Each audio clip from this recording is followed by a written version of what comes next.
Se eu dissesse para você, em voz alta, para não pagar suas dívidas em 2026, a maioria reagiria com indignação imediata. Algumas pessoas desligariam o vídeo, outras diriam que isso é irresponsável, perigoso ou simplesmente errado. E eu entendo essa reação. Fomos treinados a acreditar que quitar dívidas é sempre a decisão correta, moralmente superior e financeiramente inteligente. Mas o problema não está em pagar dívidas. O problema está em pagar dívidas sem estrutura. Passei a vida inteira observando pessoas financeiramente disciplinadas, fazendo exatamente isso, sacrificando todo o capital disponível para eliminar dívidas, apenas para se verem vulneráveis no mês seguinte, sem reserva, sem margem, sem poder de escolha. Elas sentem alívio momentâneo, mas permanecem frágeis. Em 2026, fragilidade financeira é um risco sério. Não é um detalhe, é uma ameaça real. O mundo não recompensa quem está com as contas em dia. Recompensa quem tem capital, liquidez e capacidade de absorver choques.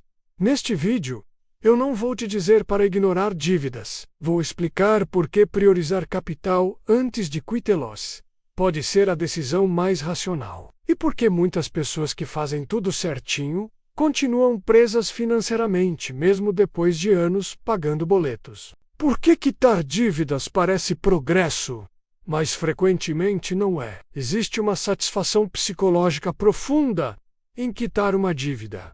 O cérebro interpreta isso como vitória, como avanço, como fechamento de ciclo. Essa sensação é tão forte que muitas pessoas confundem alívio emocional com progresso financeiro real. Quitar uma dívida reduz a ansiedade, mas não necessariamente aumenta sua força financeira. Se ao fazer isso, você esgota sua liquidez, você troca uma forma de risco por outra, sai do risco da dívida e entra no risco da fragilidade. Observe o padrão clássico. A pessoa junta algum dinheiro, recebe um bônus ou faz um esforço enorme para quitar um financiamento ou cartão. Sente alívio. Mas no mês seguinte qualquer imprevisto, uma demissão, uma emergência médica, um reparo inesperado, menos a empurra direto de volta para o crédito. Ou seja, a dívida foi paga, mas a estrutura que gera a dependência não foi resolvida. O erro não está em pagar. Está em pagar antes de construir capital mínimo. Capital não é luxo. Capital é defesa. Ele compra tempo. Ele reduz decisões ruins. Ele evita que você aceite condições desfavoráveis apenas para sobreviver. Quando você prioriza quitar dívidas sem antes ter capital, você se mantém em uma posição de vulnerabilidade permanente. Você está sempre a um evento de distância de voltar para o endividamento. Isso não é progresso, é repetição. Em 2026, esse comportamento se torna ainda mais perigoso, porque o ambiente econômico exige flexibilidade. Taxas mudam, empregos mudam, custos mudam. Quem não tem capital reage. Quem tem capital escolhe. Quitar dívidas sem capital é como tirar o cinto de segurança para se sentir mais confortável. A viagem parece melhor por alguns minutos, até que algo inesperado acontece. Capital primeiro. A matemática fria que quase ninguém aceita. Existe um motivo pelo qual a maioria das pessoas encara dívidas como um inimigo moral, e não como um problema matemático. Dívida provoca desconforto emocional. Capital provoca paciência. E o ser humano, por natureza, prefere aliviar dor imediata a construir força futura. Esse viés psicológico explica por que tantos tomam decisões financeiramente frágeis, acreditando que estão sendo responsáveis. A matemática, no entanto, não se importa com moralidade. Ela se importa com estrutura, custo e consequência. E quando você observa a relação entre capital e dívida com frieza, percebe algo incômodo. Em muitos casos, Destruir capital para eliminar dívida enfraquece sua posição financeira em vez de fortalecê-la. Vamos ser claros: dívida com juros elevados, descontrolada e crescente é destrutiva. Mas nem toda dívida é igual. Existe uma diferença enorme entre uma dívida administrável, com juros previsíveis, e a ausência total de liquidez. A segunda costuma ser mais perigosa do que a primeira, especialmente em ambientes instáveis. Quando você paga uma dívida usando todo o capital disponível, você troca um problema conhecido por um risco invisível. Você deixa de dever, mas também deixa de ter, sem reserva, sem margem, sem capacidade de absorver choques. Qualquer evento inesperado te empurra de volta ao crédito, frequentemente em condições piores. O que mantém alguém financeiramente vivo não é a ausência de dívidas, mas a presença de capital. Capital permite escolher quando pagar, como pagar e se vale a pena pagar naquele momento. Sem capital, você não escolhe, você reage. A maioria das pessoas ignora o custo de oportunidade dessa escolha. Elas celebram o fim da dívida, mas não calculam o que perderam ao esvaziar suas reservas. Não percebem que aquele dinheiro poderia estar gerando retorno, comprando tempo ou evitando decisões ruins no futuro. Em 2026, o ambiente exige frieza, exige entender que liquidez é poder.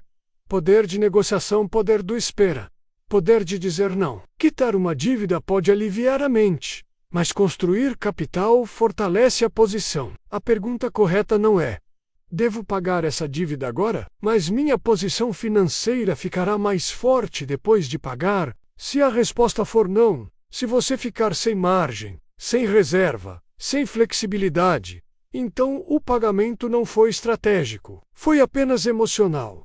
A matemática fria raramente é confortável, mas é ela que decide quem sobrevive financeiramente e quem apenas alterna períodos de alívio e aperto. Capital não elimina problemas, mas impede que problemas pequenos se tornem crises. Isso, no longo prazo, vale mais do que qualquer sensação momentânea de limpeza financeira. O alívio emocional que custa anos de liberdade. Existe um erro silencioso que se repete na vida financeira da maioria das pessoas: confundir tranquilidade momentânea com avanço estrutural. Quitar uma dívida produz uma sensação imediata de ordem, controle e maturidade. O problema é que essa sensação, embora real, do ponto de vista emocional, frequentemente não corresponde a uma melhora real na posição financeira.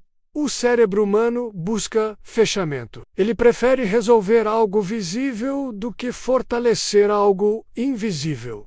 Dívidas são visíveis. Elas aparecem em faturas, contratos e cobranças. Capital, por outro lado, cresce lentamente, em silêncio, sem gerar dopamina. É exatamente por isso que tantas pessoas sacrificam capital para eliminar dívidas, mesmo quando isso as enfraquece. O alívio emocional é caro, porque ele cria a ilusão de que o problema foi resolvido. A pessoa paga a dívida, respira fundo e acredita que está no caminho certo.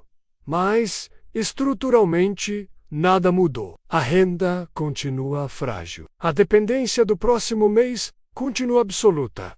A ausência de margem permanece. Esse ciclo se repete inúmeras vezes. A pessoa se endivida, sofre, faz esforço para quitar, sente alívio e meses depois retorna ao crédito diante de qualquer imprevisto. Não porque seja irresponsável, mas porque nunca construiu uma base sólida. Ela está sempre limpando o chão sem consertar o vazamento. Em 2026, esse padrão se torna ainda mais perigoso. O mundo não oferece estabilidade previsível. Custos variam, rendas oscilam. O mercado pune quem não tem reserva. Buscar alívio emocional em um ambiente instável é uma estratégia fraca. O que protege não é a ausência de dívidas, mas a presença de opções. Capital cria opções.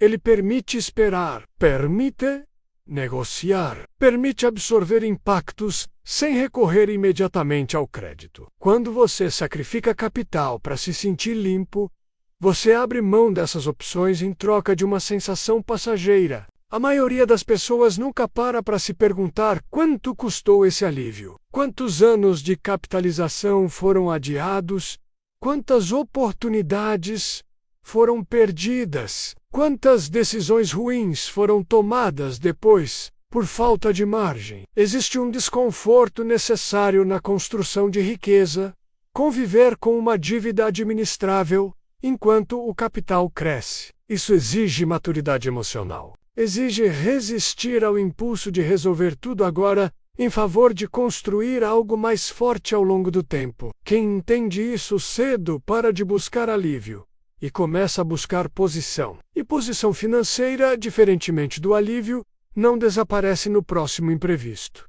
Ela se fortalece com o tempo. O verdadeiro erro não é ter dívidas, é viver sem estrutura enquanto tenta parecer organizado. Esse erro custa décadas e quase sempre nasce de uma decisão emocional que parecia responsável no momento em que foi tomada. Quando pagar dívidas atrasa a construção de capital, existe um momento específico em que pagar uma dívida deixa de ser uma decisão financeiramente inteligente e passa a ser um atraso estratégico. Esse momento raramente é discutido porque vai contra o senso comum, contra a moral financeira popular e contra o impulso emocional de resolver pendências. Ainda assim, ele existe e ignora, low custa caro. Pagar uma dívida só é vantajoso quando isso fortalece sua posição financeira futura. Se o pagamento consome o capital que permitiria atravessar imprevistos,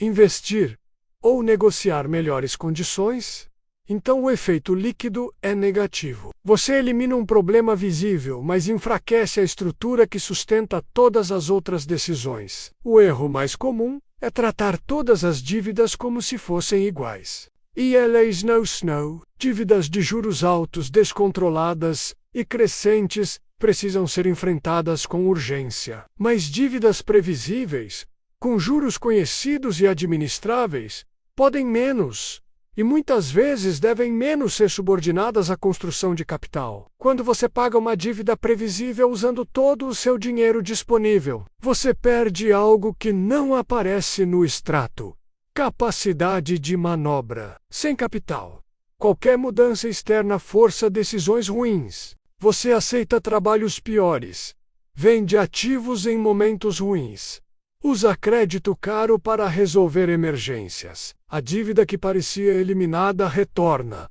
frequentemente em condições mais severas. A construção de capital exige tempo contínuo, exige dinheiro parado, exige constância. Toda vez que você interrompe esse processo para limpar algo que não era estruturalmente urgente, você reinicia o relógio da capitalização. Isso não é neutro. Cada reinício custa anos. Muitas pessoas passam décadas presas nesse ciclo. Acumulam um pouco, usam tudo para quitar algo, ficam sem reserva, enfrentam o imprevisto, voltam ao crédito, sentem culpa, prometem fazer certo da próxima vez. O problema não é disciplina, é estratégia. Em 2026, insistir nesse comportamento é especialmente perigoso. Ambientes instáveis exigem amortecedores financeiros. Capital é esse amortecedor. Ele não elimina dívidas automaticamente, mas impede que elas dominem suas escolhas. Ele compra tempo, e tempo é o ativo mais subestimado na vida financeira. Pagar dívidas deve ser consequência de força, não tentativa de criar força. Quando o capital cresce, a dívida perde relevância. Quando o capital é inexistente, a dívida define tudo. Inverter essa ordem é inverter o jogo. A pergunta correta nunca foi quanto devo. A pergunta correta é quanta margem eu tenho. Sem margem, toda quitação é frágil. Com margem, toda dívida se torna administrável. O objetivo não é viver endividado, é não viver vulnerável. E vulnerabilidade financeira raramente vem da existência de dívidas. Ela vem da ausência de capital. Entender isso muda completamente a forma como você organiza suas prioridades. Por que 2026 exige liquidez, não ordem financeira? Existe uma diferença profunda entre estar organizado financeiramente e estar preparado financeiramente. A maioria das pessoas confunde essas duas coisas. Elas acreditam que contas pagas, dívidas reduzidas e extratos limpos significam segurança. Em ambientes previsíveis, essa confusão já é perigosa. Em 2026, ela pode ser decisiva. Liquidez é a capacidade de reagir sem entrar em pânico. É a possibilidade de absorver impactos sem recorrer imediatamente a crédito. É o que separa quem atravessa períodos difíceis, ajustando a rota, de quem entra em modo de sobrevivência. Ordem financeira é estética. Liquidez é funcional. O mundo atual não premia quem está organizado no papel. Ele premia quem consegue esperar melhores oportunidades, esperar melhores condições, esperar o momento certo de agir. Sem liquidez, você não espera. Você aceita o que aparece, mesmo quando é ruim. Quando você usa todo o seu dinheiro para quitar dívidas apenas para ficar em ordem, você reduz sua capacidade de resposta a quase zero. Você se sente correto, mas está exposto. Qualquer atraso, qualquer mudança, qualquer choque externo te empurra de volta para decisões precipitadas. Em 2026, as variáveis são muitas. Custos de vida flutuam.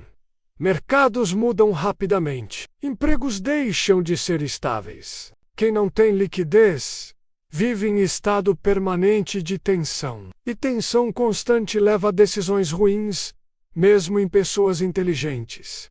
Liquidez não é luxo, não é excesso. Now e dinheiro parado sem função. Liquidez é seguro contra escolhas ruins. É o que permite dizer não. Agora, em vez de qualquer coisa, serve. E essa diferença muda trajetórias inteiras. O obsesso por zerar tudo nasce de uma mentalidade linear.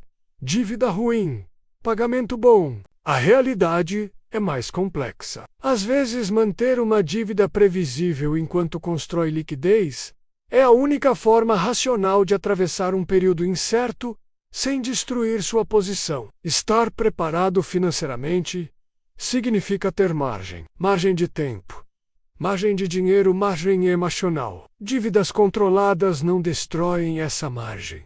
A ausência total de liquidez, sim. O erro de 2026 não será ter dívidas. Será não ter reservas. Será confundir disciplina com rigidez. Será priorizar sensação de ordem, em vez de capacidade real de adaptação. Quem entende isso não se apressa em pagar tudo. Se apressa em ficar forte. E força financeira não se mede pelo que você não deve, mas pelo quanto você consegue suportar sem quebrar. Quando não pagar dívidas, é a decisão mais responsável. Existe um momento específico em que não pagar uma dívida deixa de ser negligência e passa a ser prudência. Esse momento raramente é explicado porque soa ofensivo ao senso comum. A ideia de que responsabilidade financeira envolve sempre pagar o mais rápido possível está profundamente enraizada. Mas essa crença ignora contexto, ignora estrutura, ignora consequências. Responsabilidade financeira não é obediência cega a boletos. É tomada de decisão baseada em posição, margem e risco. Se pagar uma dívida hoje compromete sua capacidade de lidar com o amanhã. Essa decisão não é responsável. É apenas obediente. Quando você não tem capital suficiente, toda quitação se torna um ato de fragilização. Você elimina um compromisso, mas cria outro invisível. A dependência absoluta de que nada dará errado. Esse é um acordo silencioso que muitas pessoas fazem sem perceber. Elas apostam que a renda continuará estável, que nenhum imprevisto surgirá, que o mundo cooperará. Em 2026, essa aposta é ingênua. Ser responsável, em muitos casos, significa administrar dívidas em vez de exterminá-las. Significa pagar o mínimo necessário, manter previsibilidade e direcionar o excedente para construir uma base sólida. Isso não é descuido, é estratégia. Pessoas financeiramente fortes não têm pressa em pagar tudo. Elas têm pressa em não ficar vulneráveis. Elas entendem que uma dívida previsível é menos perigosa do que a ausência total de liquidez. Entendem que juros são um custo mensurável, enquanto a fragilidade financeira é um risco incalculável. Existe também um erro moral nessa discussão. Muitos acreditam que pagar dívidas rapidamente é sinal de caráter. Mas caráter não paga emergências. Capital paga. Virtude não substitui reserva. Disciplina sem estratégia produz sacrifício inútil. Quando você escolhe não pagar uma dívida agora para construir capital, você está comprando segurança futura. Está garantindo que se algo sair do controle, você não será forçado a aceitar crédito ruim, vender ativos em momentos desfavoráveis ou comprometer decisões maiores. Isso exige maturidade emocional. Exige suportar o desconforto de não estar limpo em troca de ficar forte. Exige ignorar julgamentos externos. Mas é exatamente esse tipo de desconforto que separa quem constrói riqueza de quem apenas parece organizado. Não pagar uma dívida pode ser irresponsável, mas também pode ser a única decisão racional disponível. A diferença não está na dívida, está na estrutura que a sustenta. Dívida, liquidez e o erro estrutural, que começa com imóveis. Existe um ponto em que dívida deixa de ser apenas um número e passa a se transformar em prisão estrutural. Esse ponto, para a maioria das pessoas, surge quando a dívida está associada a algo grande, fixo e emocionalmente carregado. Nada representa isso melhor do que imóveis. Casas não são apenas decisões financeiras, são decisões identitárias. E é exatamente por isso que se tornam tão perigosas. Quando alguém compra um imóvel sem liquidez, ela não adquire apenas uma dívida. Ela assume uma rigidez permanente, prestação fixa, custos fixos, manutenção constante, impostos previsíveis e, acima de tudo, uma incapacidade quase total de ajuste rápido. A casa não se adapta ao mundo. O morador é quem precisa se adaptar à casa. O erro começa antes da compra. Ele começa quando a pessoa acredita que eliminar dívidas é pré-requisito para comprar um imóvel. Ela quita tudo às reserves, sente que está pronta e então assume a maior dívida da vida, sem capital de proteção. O resultado é previsível. Qualquer imprevisto vira ameaça existencial. Liquidez é o que permite errar sem quebrar. Imóveis eliminam liquidez. Eles convertem dinheiro flexível em algo rígido e líquido e emocionalmente difícil de desfazer. Isso não é necessariamente errado, mas é devastador quando feito sem base. Em 2026, a combinação de baixa liquidez com compromissos fixos é uma armadilha silenciosa. Pessoas que parecem estáveis entram em pânico ao primeiro sinal de instabilidade. Não porque tomaram decisões absurdas, mas porque tomaram decisões definitivas cedo demais. A maioria acredita que comprar uma casa organiza a vida financeira.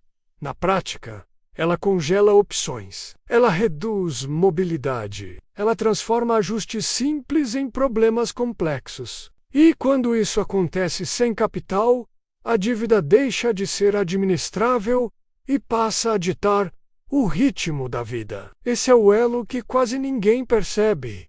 Pagar dívidas cedo demais abre espaço para assumir dívidas grandes demais. A pessoa se sente segura por estar limpa e se compromete além da capacidade estrutural. Ela troca várias dívidas pequenas e flexíveis por uma única dívida enorme e inflexível.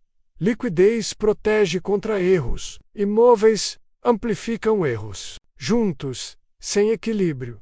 Eles constroem armadilhas duradouras. Não é à toa que tantas pessoas vivem décadas pagando uma casa e ainda assim se sentem financeiramente presas. Esse bloco não é um ataque a imóveis. É um alerta sobre sequência, sobre timing, sobre estrutura. Comprar sem liquidez não é investimento. É compromisso sem margem. E compromisso sem margem transforma qualquer dívida em risco sistêmico pessoal. É por isso que entender dívidas antes de imóveis não é detalhe, é fundamento. Quem ignora essa relação costuma aprender da forma mais cara possível. Ou era o fatal do já que eu posso pagar. Existe uma frase que destruiu mais patrimônios do que crises econômicas inteiras. Eu consigo pagar. Essa frase soa racional, madura e responsável, mas quase sempre esconde um erro conceitual profundo. Capacidade de pagamento não é capacidade financeira. Confundir essas duas coisas é o que mantém milhões trabalhando a vida inteira, sem acumular liberdade real. Conseguir pagar significa apenas que sua renda atual cobre um compromisso mensal. Não significa que você está preparado para sustentar esse compromisso ao longo do tempo, atravessar imprevistos ou lidar com mudanças. Capacidade financeira envolve margem, resiliência e flexibilidade. Capacidade de pagamento envolve apenas fluxo imediato. Quando alguém decide quitar dívidas rapidamente para organizar a vida e, logo em seguida, assume compromissos maiores porque agora pode pagar, ela entra em um ciclo perigoso. O alívio da quitação cria confiança excessiva. A ausência de liquidez é ignorada. O futuro é tratado como uma extensão perfeita do presente. SEO era o mundo não respeita planilhas. Ele muda, rendas caem, custos sobem, eventos acontecem. Quem baseia decisões apenas na capacidade atual de pagamento constrói uma estrutura frágil. Tudo funciona enquanto nada dá errado.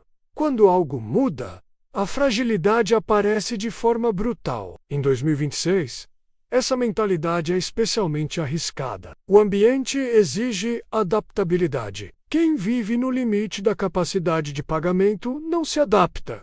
Ele se contrai. Ele entra em modo defensivo. Ele perde poder de escolha. A pergunta correta nunca foi consigo pagar. A pergunta correta, se algo mudar, continuo de pé. Essa pergunta raramente é feita, porque ela exige encarar desconfortos que a maioria prefere evitar. Ela exige aceitar que renda não é garantia, que estabilidade é temporária, que margem importa mais do que status. Quando você paga dívidas cedo demais, elimina um problema visível, mas frequentemente cria outro invisível: confiança sem base. Essa confiança leva a compromissos maiores, mais longos e mais rígidos. A dívida volta, só que agora em forma de obrigação estrutural. Pessoas financeiramente maduras não perguntam se podem pagar. Perguntam quanto sobra depois de pagar. Perguntam quanto tempo aguentariam se nada entrasse. Perguntam quantas opções ainda teriam se precisassem mudar de rota. Capacidade financeira real é silenciosa. Ela não impressiona, não aparece em fotos, não gera validação social. Mas ela protege, ela sustenta, ela permite errar sem quebrar. Quem constrói decisões em cima do já que posso pagar, geralmente passa décadas pagando. Quem constrói decisões em cima de margem passa décadas escolhendo. Essa é a diferença que define trajetórias inteiras. Como usar dívidas sem se sabotar e sem se iludir. A maioria das pessoas encara dívidas de forma binária. Ou são más e devem ser eliminadas a qualquer custo. Ou são normais e podem ser ignoradas enquanto dão para pagar. As duas visões estão erradas. Dívidas não são boas nem mais por natureza. Elas são ferramentas. E como toda ferramenta, podem construir ou destruir, dependendo de como são usadas. Usar dívidas de forma estratégica exige algo raro: autocontrole e clareza de objetivo. Exige entender que dívida não é extensão de renda, não é atalho para conforto e não é solução para frustração. Dívida só faz sentido quando serve a uma estrutura maior, menos nunca quando tenta compensar a falta dela. A dívida estratégica é previsível, limitada e subordinada ao capital. Ela não cresce sem controle, ela não consome toda a renda disponível, ela não impede a construção de reservas. E, principalmente, ela pode ser encerrada no momento em que a posição financeira se fortalece. Quando isso não é possível, a dívida deixou de ser estratégica. O erro mais comum é usar dívida para sustentar um padrão de vida que ainda não foi conquistado. A pessoa não tem capital, não tem margem, mas usa crédito para se sentir no nível certo. Isso não é estratégia, é adiamento de realidade. O custo aparece depois. Sempre aparece. Em 2026, usar dívida sem estrutura é pedir para perder controle. O ambiente não favorece quem depende de previsibilidade absoluta. Quem depende de tudo dar certo está sempre a um passo do desequilíbrio. Dívida estratégica, ao contrário, convive com incerteza porque está apoiada em reservas. Existe também um limite psicológico importante. Quando a dívida passa a gerar ansiedade constante, ela já deixou de ser ferramenta. Ela virou peso, e peso constante afeta decisões, relacionamentos e oportunidades. Uma dívida bem usada não consome energia mental. Ela fica em segundo plano enquanto o capital cresce. Pessoas financeiramente maduras não se orgulham de ter dívidas, nem se envergonham delas. Elas as tratam como custos temporários, nunca como partes permanentes da identidade. Não constroem a vida em torno da dívida. Constroem a dívida em torno da vida. O objetivo nunca foi eliminar toda a dívida o mais rápido possível. O objetivo sempre foi não depender dela. Quando você tem capital suficiente, a dívida perde poder. Ela deixa de mandar. Ela deixa de assustar, ela deixa de definir suas escolhas.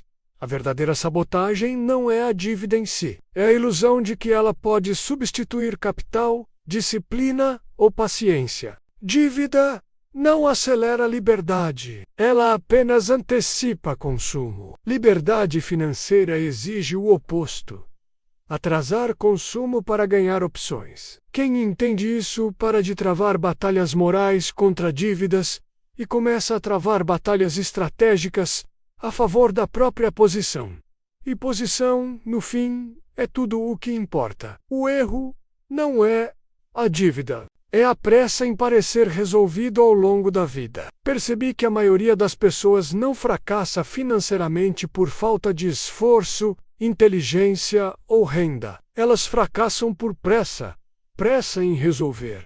Pressa em ficar em ordem. Pressa em parecer financeiramente correta aos olhos dos outros. Essa pressa cobra juros invisíveis e são os mais caros de todos. O erro não está em ter dívidas. Está em tentar eliminá-los antes de construir está em buscar aparência de organização em vez de posição real. Está em sacrificar liquidez, margem e opções para sentir alívio imediato. Esse padrão se repete, geração após geração, sempre com boas intenções e resultados fracos. Em 2026, esse erro se torna ainda mais evidente. O mundo não recompensa quem está limpo, recompensa quem está preparado, quem tem capital, quem consegue esperar, quem não é forçado a decidir sob pressão. Quem não precisa aceitar qualquer condição apenas para sobreviver.